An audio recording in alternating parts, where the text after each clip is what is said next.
Hello मेरे प्यारे दोस्तों। आप लोग कैसे हैं? उम्मीद करता हूं कि आप लोग बहुत ही अच्छे होंगे और हम अपने काफिला को जो आगे बढ़ाते हैं तो आप हमारे साथ जुड़े रहें। और सबसे पहले जो है हम लोग पॉलिटी टॉपिक स्टार्ट कर चुके हैं और पॉलिटी टॉपिक में आगे क्लास हो चुकी है, 7 क्लास हो चुकी है और जो है आज 8वां क्लास आप लोगों को होने वाली है।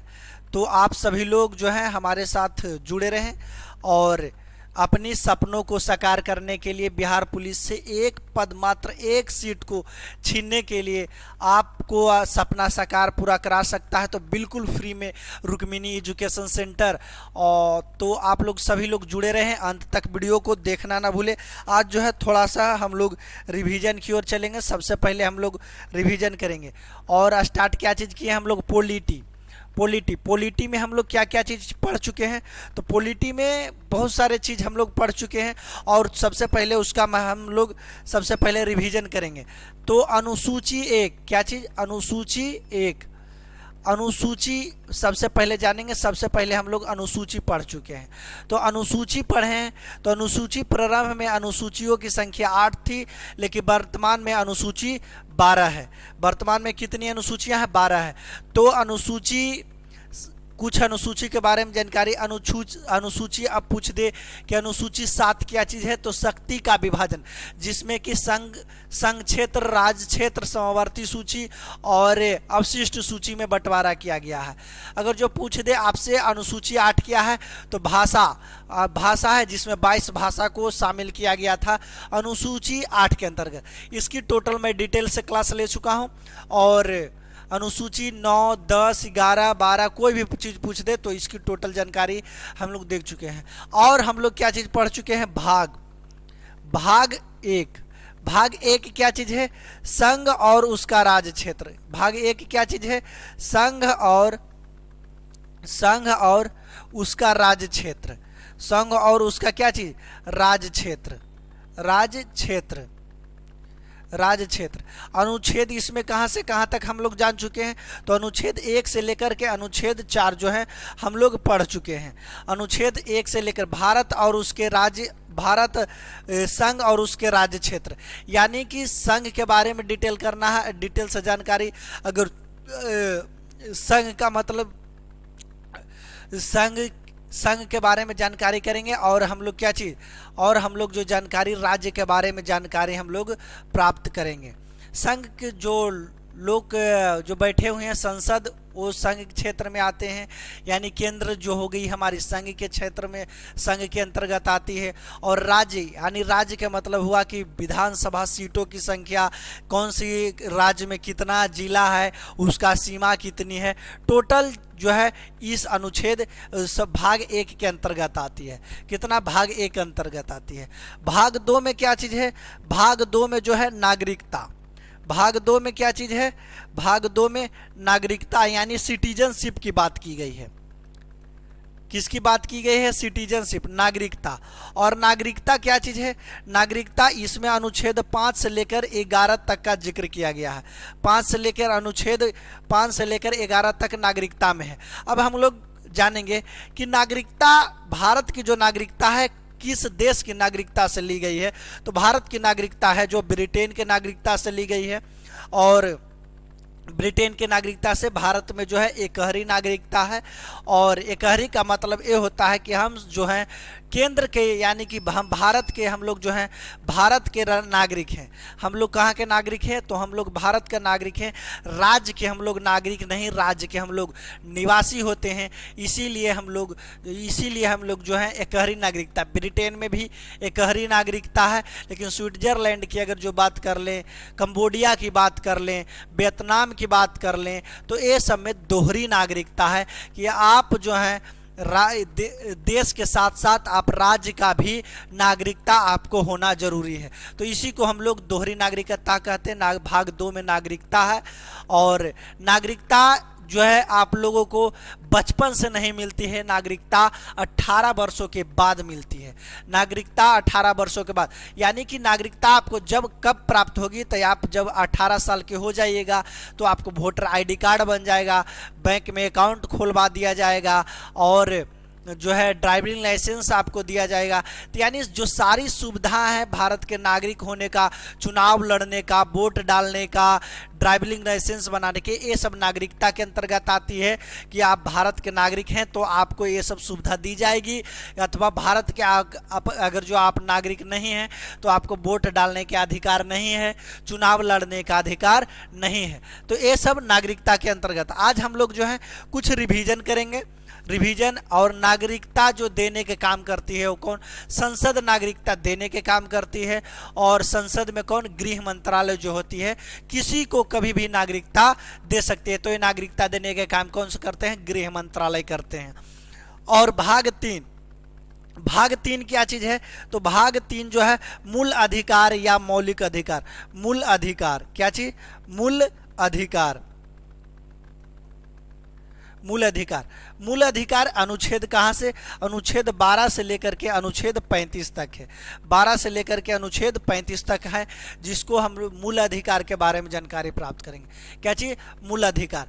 मूल अधिकार का मतलब होता है क्या कि जो आम जनता को यानी भारत के नागरिक को जो अधिकार मिलना चाहिए उसी को हम लोग मूल अधिकार कहते हैं। इसी के अंतर्गत आती है अनुच्छेद कितना? 12 से लेकर के अनुच्छेद 12 से लेकर के 35 तक आती है। और इसमें जो व्यक्ति को टोटल स्वतंत्रता दी जाती है ये मूल अधिकार के अंतर्गत। मूल अधिकारों की संख्या पहले 7 थी। पहले कितना? पहले मूल अधिकारों की संख्या पहले 7 थी, लेकिन वर्तमान में अगर जो हम लोग बात कर लेते हैं तो वर्तमान में मूल अधिकारों की संख्या 6 बच गई है। संपत्ति के अधिकार को हटा दिया गया है। संपत्ति की जो अधिकार है, संपत्ति की अधिकार इसको हटा दिया गया है। संपत्ति के अधिकार अनुच्छेद 31 और 19 के 6 के अंतर्गत जो है संपत्ति की अधिकार आती है। किसका अधिकार? संपत्ति का अधिकार। इसको हटा करके इसको जो है अनुच्छेद कितना में? तो अनुच्छेद 300 के क में डाल दिया गया है। कहाँ डाल दिया गया है? इतना दुर्लात इसको मारा है कि दोबारा लौट करके आ भी नहीं सकता है। तो ये मूल अधिकार जो है कहाँ से लिया गया है? तो मूल अधिकार अमेरिका से लिया गया है। और मूल अधिकार को जो हम लोगों को मिलती है वो बचपन से ही मिलती है। जो अधिकार बचपन से मिलती है उसको हम लोग नैसर्गिक कहते हैं। तो मूल अधिकारों की संख्या कितना है वर्तमान में? तो मूल अधिकार या मौलिक अधिकार की संख्या वर्तमान में 6 है। पहले प्रारंभ में जब संविधान बनी थी तो मूल अधिकार जो था इसकी संख्या 7 थी। और संपत्ति के अधिकार था जो इसको हटा करके हम लोग संपत्ति के अधिकार को संविधान संशोधन 44वां के तहत हटा दिया गया है और इसको विधिक अधिकार में बदल दिया गया है। यानी कि संपत्ति के पर जो अधिकार है, आपको जो पूर्वजों के अनुसार जो पूर्वज संपत्ति 2 प्रकार की होती है। एक पहली संपत्ति जो बुजुर्ग को द्वारा यानी कि जो हमारा पूर्वज को द्वारा जो दिया गया है वो संपत्ति, और एक जो हम लोग खुद से बनाए हैं, जमीन खरीदे हैं उस संपत्ति। तो ये संपत्ति जो है दोनों प्रकार की संपत्ति को समाप्त करके जो है मौलिक अधिकार से हटा करके दोनों संपत्ति को जो है विधिक संपत्ति के रूप में शामिल कर दिया गया है। इसको अनुच्छेद 300 के क में डाल दिया गया है। और हम लोग पढ़ चुके हैं भाग 4। क्या चीज? भाग 4। भाग 4 क्या चीज है? भाग 4 तो भाग 4 है नीति निर्देशक तत्व। क्या चीज? नीति निर्देशक तत्व।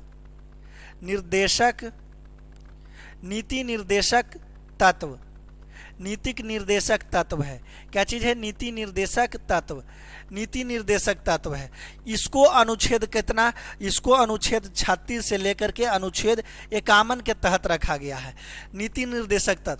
नीति निर्देशक तत्व ये जो तत्व है यह जो है कानूनी तौर पर हम लोगों को न्यायिक और कानूनी तौर पर प्राप्त नहीं होती है। इसमें कहा गया है कि अगर जो सरकार आपको मदद करना, भारत के नागरिक को, भारत के जनता को अगर जो मदद करना चाहती है तो यह जो है मदद कर सकती है। भारत की जनता को यह जो क्या चीज़ है? मदद कर सकती है। यानी अथा जो है इसको इच्छा होगा तो मदद करेगी, इच्छा नहीं होगा तो यह मदद नहीं करेगी। और यह कहाँ से लिया गया है? तो यह जो है आयरलैंड से लिया गया है। आयरलैंड से लिया गया है। कहाँ से लिया गया है? तो आयरलैंड से इसको लिया गया है। इसमें अनुच्छेद 36 से 51 तक को जो है इसमें शामिल किया गया है। अनुच्छेद 36 से लेकर के 51 तक, और इसको जो है कहाँ से? आयरलैंड से लिया गया है। और अब इसके बारे में हम लोग डिटेल से चर्चा करेंगे। क्या चीज़? अब इसके बारे में जो है हम लोग डिटेल से चर्चा करने वाले हैं। तो आगे देखते हैं हम लोग क्या चीज़ 36 से 51 है। तो हम लोग एक एक अनुच्छेद को करके हम लोग जानकारी 36, 37, 38, 39 और 40 एक एक अनुच्छेद के बारे में हम लोग जो है जानकारी प्राप्त करेंगे। अभी 36, 37, 38, 39, 40, 41, 42 टोटल अनुच्छेद के बारे में हम लोग जानकारी प्राप्त करेंगे। 39 के क और 40, पहले इतना जानकारी। 36 क्या है? सबसे पहले जानते हैं नीति निर्देशक तत्व। नीति निर्देशक तत्व यानी कि नीति निर्देशक तत्व किसको कहते हैं? कोई राज्य के द्वारा जो बनाया गया नीति, उसी के अनुसार जो चला जाता है, उसी को हम लोग नीति निर्देशक तत्व कहते हैं। जैसे कि कोई भारत राज्य की बात मैं कर लेता हूँ। राज्य के अगर जो मुख्यमंत्री बनते हैं, मुख्यमंत्री जब चुनाव में खड़े होते हैं तो कई सारे वादे करते हैं, यानी अपनी नीतियाँ लेकर के आते हैं कि हम ये जो 5 साल में है वो क्या क्या करने वाले हैं, उसी को हम लोग नीति निर्देशक को देखते होंगे। कि जैसे कोई भी पार्टी के लोग आई तो पार्टी के लोग आते हैं तो क्या चीज़ बोलते हैं? मैं वृद्धा पेंशन दूंगा, प्रत्येक नागरिकों को जो वृद्धा पेंशन नहीं मिल रही है मैं उसको वृद्धा पेंशन दूंगा। मैं जो 500 वृद्धा पेंशन मिल रही है मैं उसको 1000 कर दूंगा। जो विकलांगों को साइकिल नहीं दिया जा रहा है, मैं विकलांग के लिए जो है इलेक्ट्रिक साइकिल का व्यवस्था करवाऊंगा। यानी ये सब जो नीतियां हैं वो दी जाती है। अगर जो सरकार के इच्छा करे तो वह जो है ये सब सुविधा दे सकती है, सरकार को इच्छा ना करे तो ये सब सुविधा नहीं दे सकती है। लेकिन सरकार तो झूठ ज़्यादा बोलती है, तो इसमें कोई डाउट नहीं है। तो 36 अनुच्छेद 36 में क्या चीज़ है? परिभाषा। क्या चीज़ है? परिभाषा यानी इसमें परिभाषा की चर्चा की गई है कि जो नीति निर्देशक तत्व है उसकी क्या क्या चीज़ परिभाषा होनी चाहिए। ये डिपार्टमेंट है, इसकी क्या परिभाषा होना चाहिए। राज्य का मतलब ये नहीं होता है स्टेट के, बिहार, झारखंड, यूपी, दिल्ली, हिमाचल प्रदेश, ये नहीं होता। राज्य का मतलब एक अपना जिसका अलग नियम और कानून होता है, उसी को हम लोग क्या चीज़ राज्य कहते हैं। तो जैसे कि राज्य की अगर जो मैं बात कर लेता हूँ, कॉलेज का अपना राज्य होता है, उसका देखिएगा अपना नियम और कानून होता है। जैसे कि वो जो नियम लागू करना चाहे वो नियम लागू कर सकता है। जैसे मगध यूनिवर्सिटी के देख लीजिए आप लोग, तो मगध यूनिवर्सिटी में क्या चीज़ होता है कि ग्रेजुएशन जो है 3 साल का है, हुआ क्या चीज़? ग्रेजुएशन 5 साल में कंप्लीट करवा रही है। तो उसका अपना नियम है, इस पर जो है आप न्यायालय नहीं जा सकते हैं, न्यायालय में केस नहीं कर सकते हैं। किस अनुच्छेद के तहत? तो अनुच्छेद जो है किसके तहत? तो अनुच्छेद जो है 37, इसमें क्या चीज कहा गया है? न्यायालय।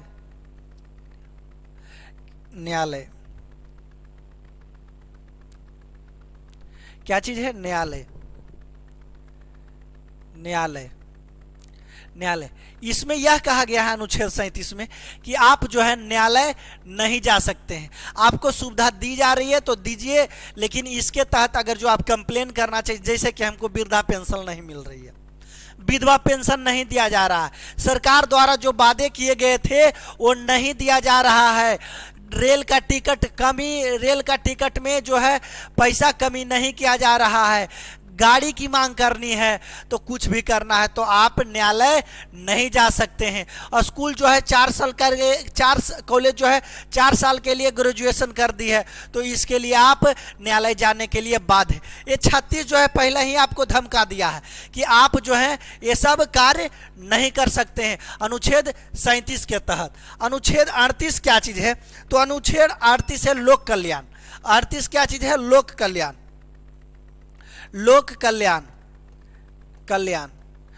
कल्याण क्या चीज होता है? लोक कल्याण कि अगर जो सरकार चाहे तो आपको जो है सहायता कर सकती है, जिस प्रकार से साइकिल दे सकती है, इलेक्ट्रिक साइकिल दे सकती है विकलांगों के लिए, विधवा पेंशन दे सकता है, जिनका पति मर चुके हैं उनको जो है जीवन यापन करने के लिए कुछ मदद करना चाहती है तो ये कर सकती है, वृद्धा पेंशन दे रही है। तो लोक कल्याण की बात की जाती है तो किस में की जाती है, गरीबों के लिए राशन की व्यवस्था करवा रही है सरकार। तो अगर जो राशन दे रही है तो ठीक है, अगर जो राशन देना बंद कर दे तो आप किस अनुच्छेद 37 के तहत कहाँ आप न्यायालय नहीं जा सकते हैं, आप न्यायालय कहाँ नहीं जा सकते हैं। अनुच्छेद 38 के तहत अनुच्छेद 39 क्या चीज है, अनुच्छेद 39 समान कार्य के लिए समान वेतन, समान कार्य के लिए समान वेतन, समान कार्य के लिए क्या चीज, समान वेतन, समान वेतन, समान कार्य के लिए समान वेतन। अगर जो आप मेल हैं या फीमेल हैं, अगर जो आपसे कंपनी के द्वारा जो है एक ही प्रकार की काम करवाई जा रही है, समान कार्य करवा रही है तो आपको क्या चाहिए, समान कार्य के लिए समान वेतन जो है अनुच्छेद 39 के तहत। अगर जो कंपनी समान कार्य के लिए समान वेतन नहीं दे रही है तो इसका मतलब ये नहीं है कि आप न्यायालय जा सकते हैं, न्यायालय जाने के लिए बाध्य हैं। अनुच्छेद 37 के तहत आप न्यायालय नहीं जा सकते। एक मिनट वेट कीजिएगा।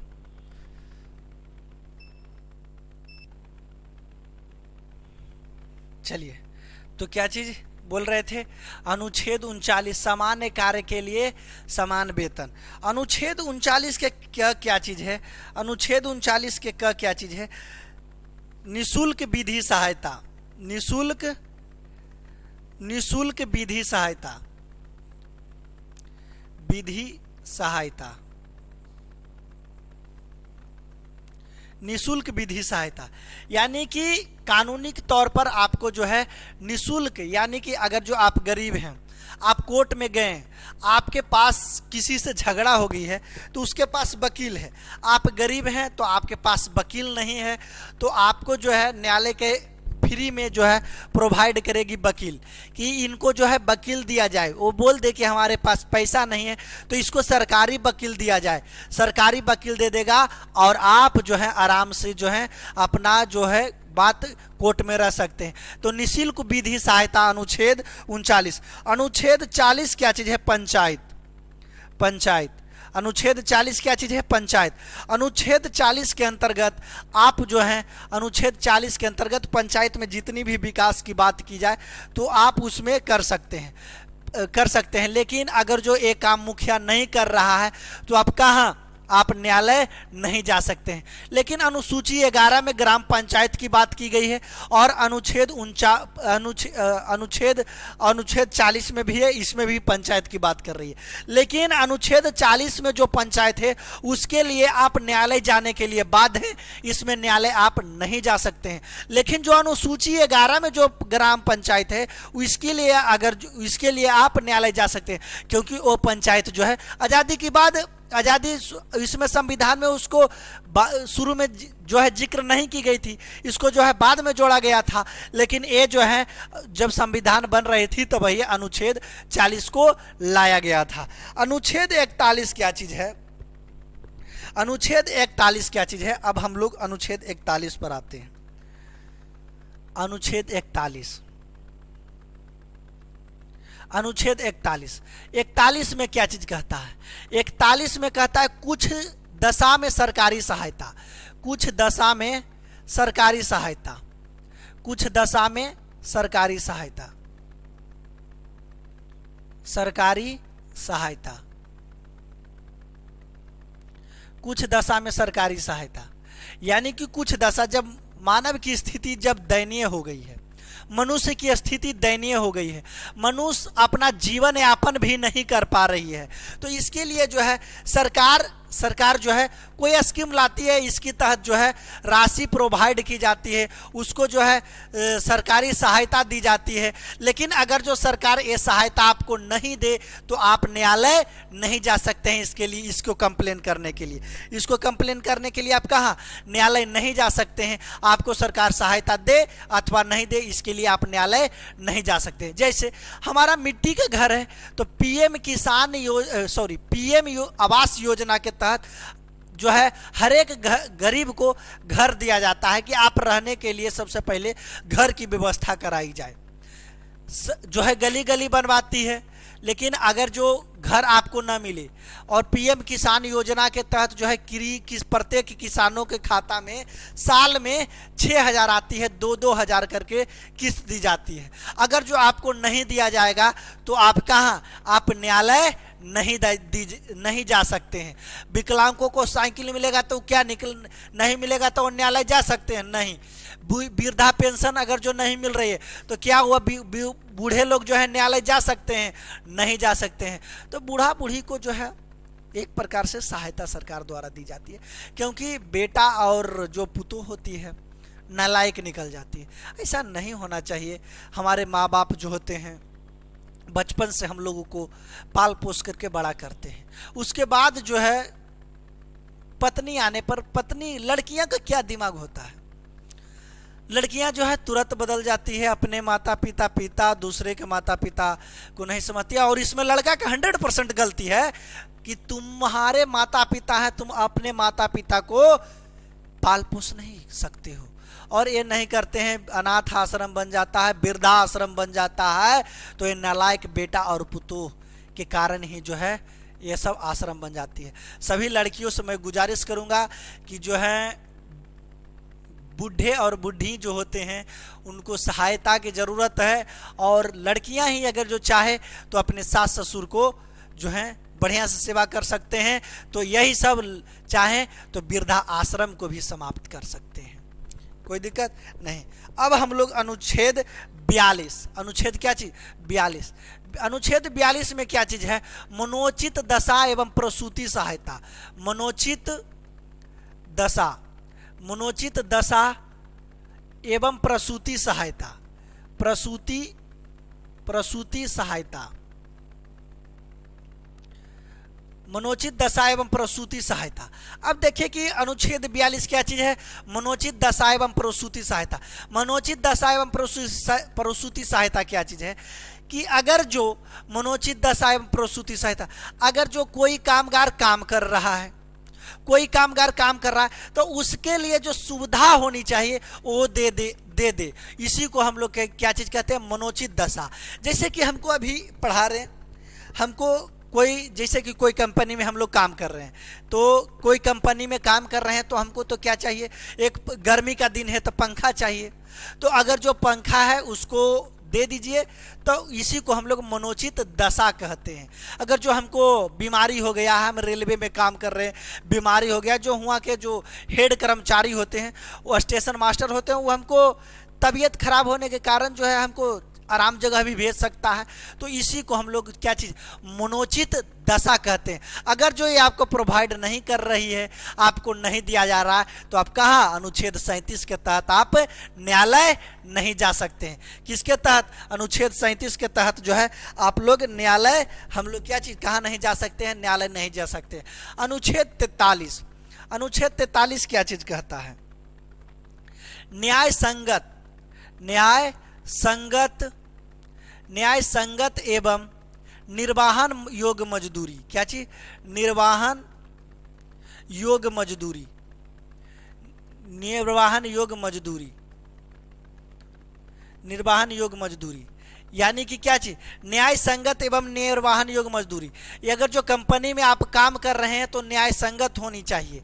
ऐसा मजदूरी होना चाहिए जिससे कि वह जीवन यापन कर ले, जीवन जी ले।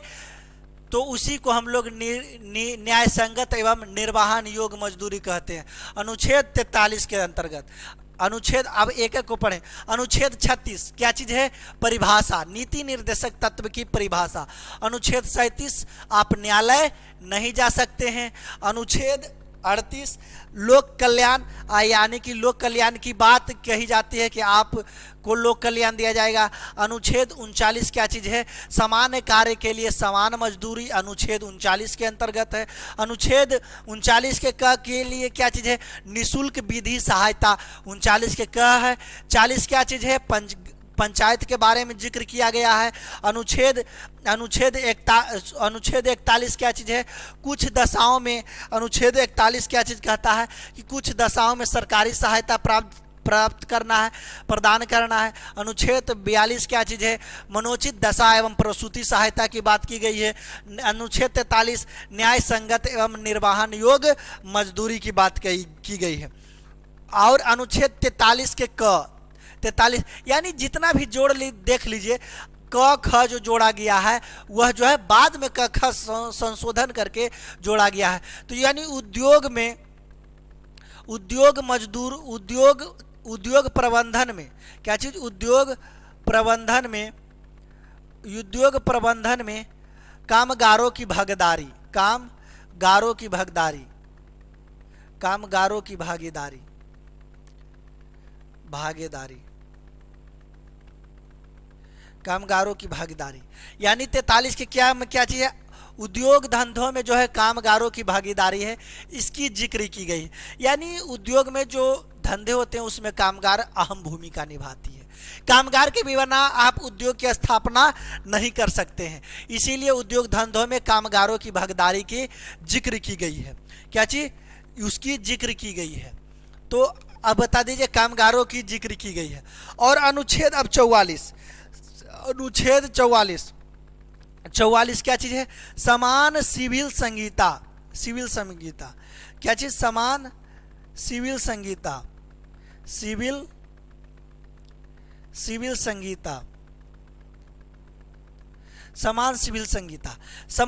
संहिता यानी कि आप किसी भी धर्म का हो, किसी भी जाति का हो, इसके लिए जो है समान आपको व्यवस्था की जाएगी।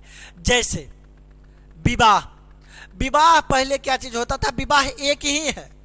क्या चीज, विवाह एक ही है।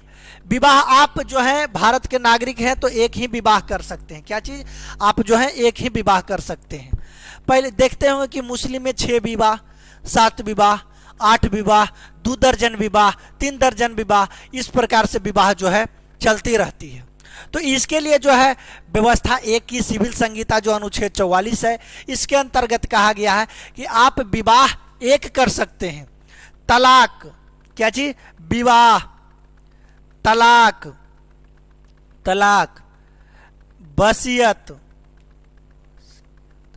वसीयत, तलाक। अब देखिए कि मुस्लिम संप्रदाय में जो है तलाक का अलग नियम था, हिंदू संप्रदाय में तलाक का अलग नियम था।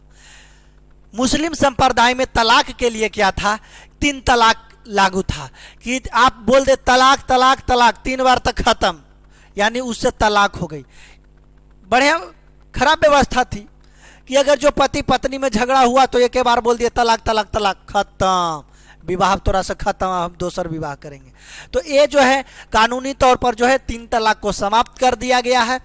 जिस प्रकार से हिंदू के लिए तलाक की व्यवस्था है, उसी प्रकार से मुस्लिम के लिए भी समान ही व्यवस्था है तलाक के लिए। इनको भी जो है जितना नियम कानून कोर्ट का लगेगा मुस्लिम के लिए भी लगेगा, और जितना भी नियम कानून है सब हिंदू के लिए भी लगेगा। अब वसीयत का मतलब होता है क्या चीज, कि आप जो है वसीयत का मतलब आप अगर जो लड़की हैं तो आप नैहर का जो है संपत्ति ले सकते हैं, इसी को क्या चीज कहते हैं, वसीयत कहते हैं। तो अनुच्छेद 44 और अनुच्छेद 49 तक हम लोग कल ही पढ़ चुके थे। आज जो है सिर्फ इसका रिवीजन करेंगे और अंत में जो है आप लोगों को क्या चीज भाग 4 के क के बारे में जिक्र कर लेंगे। आज हम लोग क्या चीज भाग 4 के क में 44 अनुच्छेद 45, 46, 47, 48, 49 जो है धीरे धीरे 48, सबसे पहले देखेंगे 48 हम लोग, नहीं सॉरी 45 देखेंगे। 45 में क्या चीज कहता है कि 0 से 6 वर्ष के बच्चा को क्या चीज 0 से 6 वर्ष के बच्चा को स्वास्थ्य की सहायता देनी चाहिए, और 6 से लेकर के 14 वर्ष के बच्चों को क्या चीज शिक्षा का व्यवस्था करवानी चाहिए, शिक्षा देना चाहिए। 6 से 14 वर्ष के बच्चों को क्या चीज शिक्षा देनी चाहिए, 6 से 14 वर्ष के बच्चों को क्या चीज शिक्षा देनी चाहिए। और 0 से 6 वर्ष के बच्चों को क्या चीज स्वास्थ्य की व्यवस्था। अब देखते होंगे कि जब बच्चा होता होगा तो हॉस्पिटल लेकर के जाती है महिलाएं, कहाँ, हॉस्पिटल लेकर के जाती है। और हॉस्पिटल में जो है क्या चीज, डायरी लेकर के नर्स घूमते रहती है, क्या जी इसको बीसीजी का टीका लग गया है, नहीं, हेपेटाइटिस का टीका लगा है, नहीं। यानी कि ये जो है मुफ्त में जो स्वास्थ्य व्यवस्था करवाई जाती है, तो मुफ्त में। अगर जो ये व्यवस्था नहीं करवाई जाए सरकार द्वारा, तो क्या आप न्यायालय जा सकते हैं? अनुच्छेद 37 के अंतर्गत आप न्यायालय नहीं जा सकते हैं। किसके अंतर्गत? अनुच्छेद 37 के अंतर्गत जो है आप लोग न्यायालय नहीं जा सकते हैं। 46 में क्या चीज है? एससी एसटी के लिए जो है विशेष प्रकार का प्रबंध की व्यवस्था की गई है।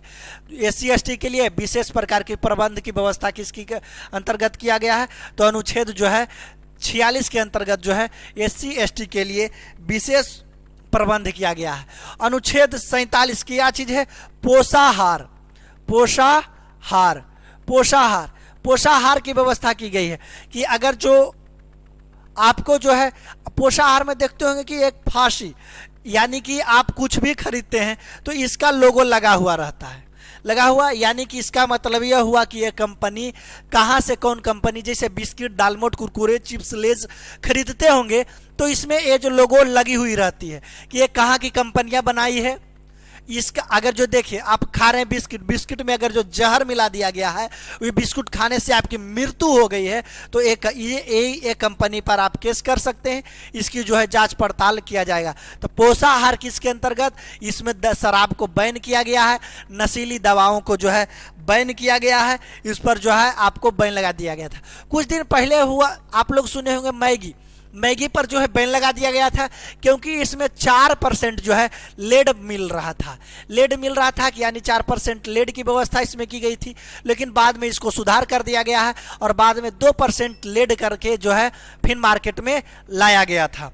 अनुच्छेद अब हम लोग क्या चीज पढ़ेंगे? 48, पशुपालन एवं कृषि, पशुपालन एवं कृषि, पशुपालन एवं कृषि, पशुपालन एवं कृषि के बारे में इसमें जिक्र किया गया है।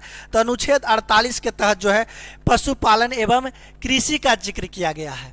इसमें दुधारू पशु की हत्या पर बैन लगाई गई है। यानी देखिए इसमें जो है राजनीतिक मुद्दा की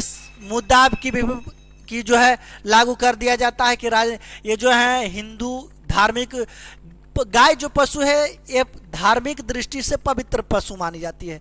हिंदू धर्म में खास करके गाय को माता बोली जाती है। गाय को माता क्यों बोली जाती है जो आप लोग जानते हैं? क्योंकि जिस प्रकार से निस्वार्थ भाव से हमारी माँ दूध दे हम लोगों को बचपन में पिलाती है, उसी निस्वार्थ भाव से गाय जो है हम लोगों के लिए दूध की व्यवस्था करवाती है और जीवन भर हम लोगों को दूध देती है। इसीलिए हम लोग गाय की जो तुलना है माँ से करते हैं। कोई दिक्कत नहीं। तो कृषि एवं पशुपालन की व्यवस्था किस में की गई है? अनुच्छेद 48। अब एक है अनुच्छेद 48 के क, क्या चीज? अनुच्छेद 48 के क, अनुच्छेद 48 के क में क्या कहा गया है? वन्य, पर्यावरण, पर्यावरण, वन पर्यावरण, ओहो एक मिनट वेट, चलिए, वन पर्यावरण एवं वन्य जीवी की रक्षा, वन जीव की रक्षा, वन जीव की रक्षा, एक मिनट रुक जाइए आप लोग।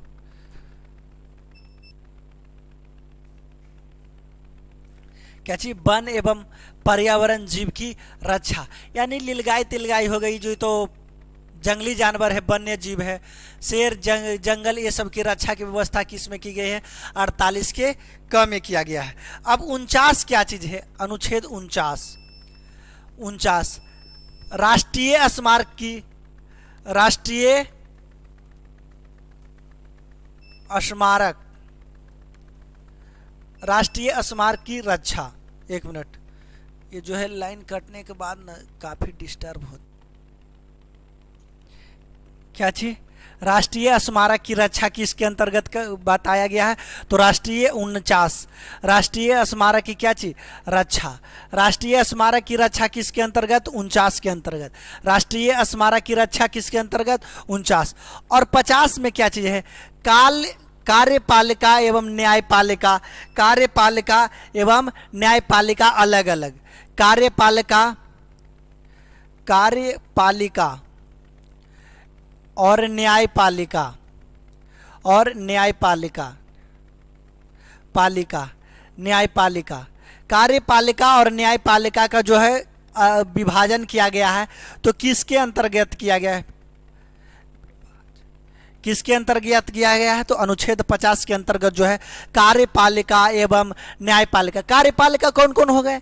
काम करने वाले जो हो गए कार्यपालिका हो गए, जैसे डीएसपी, एसपी, मुख्यमंत्री, जितने भी अधिकारी हो गए कार्यपालिका।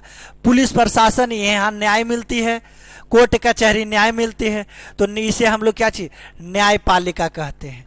क्या चीज न्यायपालिका। तो 50-50 अगर जो करनी है तो 50 के अंतर्गत, कार्यपालिका एवं न्यायपालिका जो है किसके अंतर्गत? अनुच्छेद 50 के अंतर्गत। 51 क्या चीज है? अंतर्राष्ट्रीय शांति। 51 क्या चीज है? अंतर्राष्ट्रीय शांति। अंतर्राष्ट्रीय शांति, अंतर्राष्ट्रीय शांति क्या चीज है? अंतर्राष्ट्रीय शांति, अंतर्राष्ट्रीय शांति। ये अगर जो भारत और चीन में विवाद हो गई, तो दोनों के आपस में जो है विवाद सुलझाने के लिए कौन काम करेगा? तो जो है कोई देश का एक हेड होगा जो इसका जो है विवाद सुलझाने का काम करेगा। तो यह अनुच्छेद 51 के तहत इसका बारे में जिक्र, जो मध्यस्थता की काम करेगा, तो अनुच्छेद 51 के तहत जो है इसकी मध्यस्थता की काम करेगा, यानी दोनों को मिलाने का काम करेगा। तो क्या अमेरिका मिला सकती है?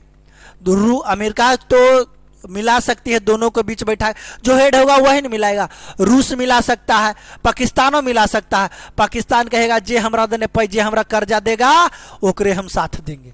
यह तो पाकिस्तान, पाकिस्तान अरे अभी छोटा बच्चा है, उसको क्यों मध्यस्थता के लिए बुलाया जाएगा? तो है जो बड़े देश जो होते हैं हेड एक काम करते हैं। तो अनुच्छेद 51 क्या चीज है? अंतर्राष्ट्रीय शांति। अब हम लोग जो है कुछ आगे पढ़ने वाले हैं। अब भाग 4 तक तो हम तो लोग पढ़ चुके हैं। अब भाग 4 के क के बारे में जिक्र करेंगे। क्या चीज? देख लीजिए, भाग 1 भारत एवं राज्य और उसके क्षेत्र, भारत संघ और उसका राज्य क्षेत्र, संघ और उसका राज्य क्षेत्र। क्या चीज? अनुच्छेद 1 से लेकर कहां तक है? 4 तक। भाग 2 नागरिकता। क्या चीज? नागरिकता, अनुच्छेद 5 से लेकर 11 तक। भाग 3 क्या चीज है? भाग 3 मूल अधिकार या मौलिक अधिकार, अनुच्छेद 5 से लेकर के 12 से लेकर के 35 तक। और भाग 4 क्या चीज है? भाग 4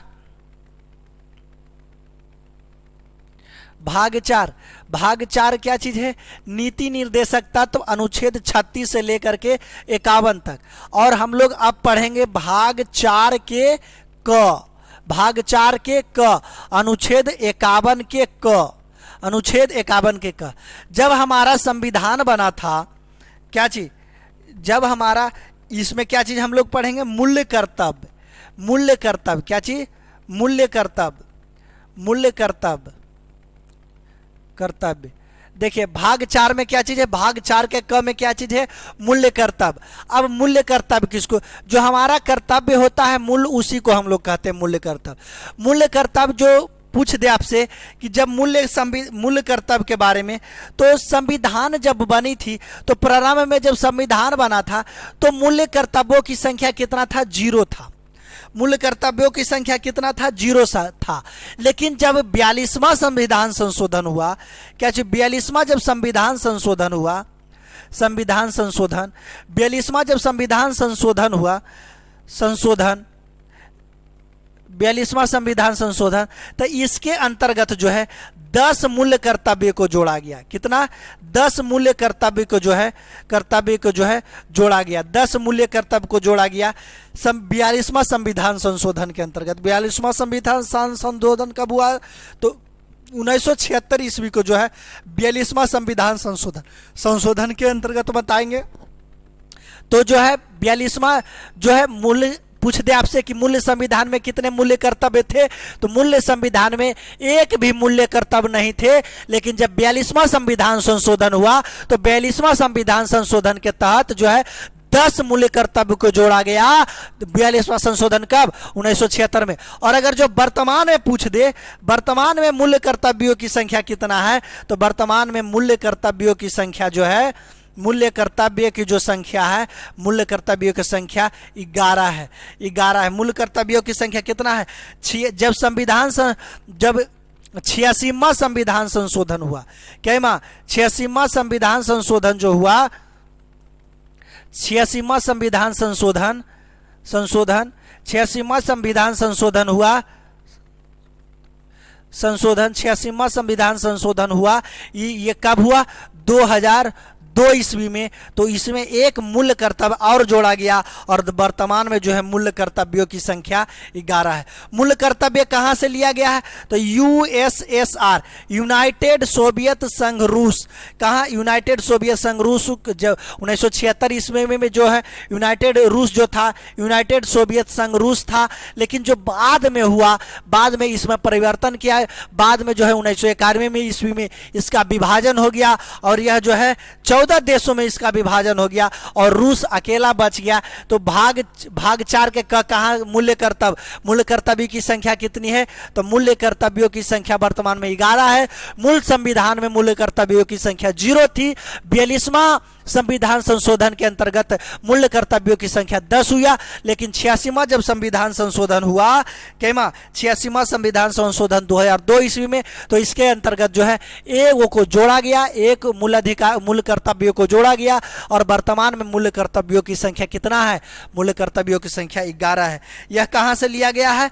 तो यह लिया गया है कहाँ से? तो यह लिया गया है यूएसएसआर, सोवियत संघ रूस से लिया गया है। और सबसे ये भी आपको एगो इंपॉर्टेंट क्वेश्चन आप बता दीजिए, कमेंट बॉक्स में आप लोग दे दीजिएगा, इसका आंसर मैं कल दे दूंगा। जो है सोवियत संघ रूस का जब विघटन हुआ तो सबसे पहले कौन तो देश है इससे अलग हुआ? इससे अलग हुआ कौन सा देश जो है सबसे पहले इससे अलग हुआ? इसका जो है जवाब आप कमेंट बॉक्स में, बिहार दरोगा में पिछली बार ये जो है पूछ चुका है, तो अभी बिहार पुलिस में भी पूछ सकती है। इसमें नो डाउट जो है कि रिपीटेड क्वेश्चन जो है उसको बार बार देखेंगे ताकि ये पूछ देता है। और जो है 86वां संविधान संशोधन था, इसमें क्या था? 6 वर्ष से 14 वर्ष, 6 वर्ष से 14 वर्ष के बच्चों को जो है आपको स्कूल में शिक्षा देनी होगी। अगर जो अगर पिता चाहे कि हम नहीं शिक्षा दें तो शिक्षा नहीं भी दिया जा सकता है, लेकिन जो है फ्री में शिक्षा दी जाएगी, जो है इसमें जिक्र किया गया है। और अगर जो बच्चे जो है पिताजी पर केस कर दे कि हमारा पापा बस जबरदस्ती हम नहीं पढ़ना चाहते हैं, हमारा पिताजी जो है जबरदस्ती जो है कहाँ हमारा स्कूल ले जाते हैं, लेकिन न्यायालय में इसका जिक्र नहीं करेंगे, इसको हम ये मैटर को जो है हम लोग न्यायालय नहीं लेकर जा सकते हैं। पहले अनुच्छेद 37 में हम लोग को धमका दिया गया था, कोई दिक्कत नहीं। तो हम लोग जो है मूल अधिकार जो है मूल कर्तव्य और नीति निर्देशक तत्व को आज हम लोग जो है पूरी तरह से समाप्त कर चुके हैं। कोई दिक्कत इतना नहीं होनी चाहिए। और जो है आज तो जो है रिवीजन करवा ही दिया हूँ, और इसके जो और कुछ रिवीजन है उसको जो है आगे की क्लास में रिवीजन होगी। चूँकि अभी लाइन जो है फिलहाल कट चुकी है, इन्वर्टर जो है टीटी की आवाज़ आपको सुनाई दे रही होगी, इन्वर्टर जो है सपोर्ट नहीं ले रहा है, बहुत काफ़ी समय से जो है लाइन कट चुकी है। तो आगे जो है बिहार पुलिस के लिए आप लोगों भी बहुत ज़बरदस्त मेहनत करते रहें और इसमें कोई दिक्कत तकलीफ नहीं होनी चाहिए, कोई दिक्कत नहीं। तो धन्यवाद, मैं अगला क्लास में मिलता हूँ। और अब जो है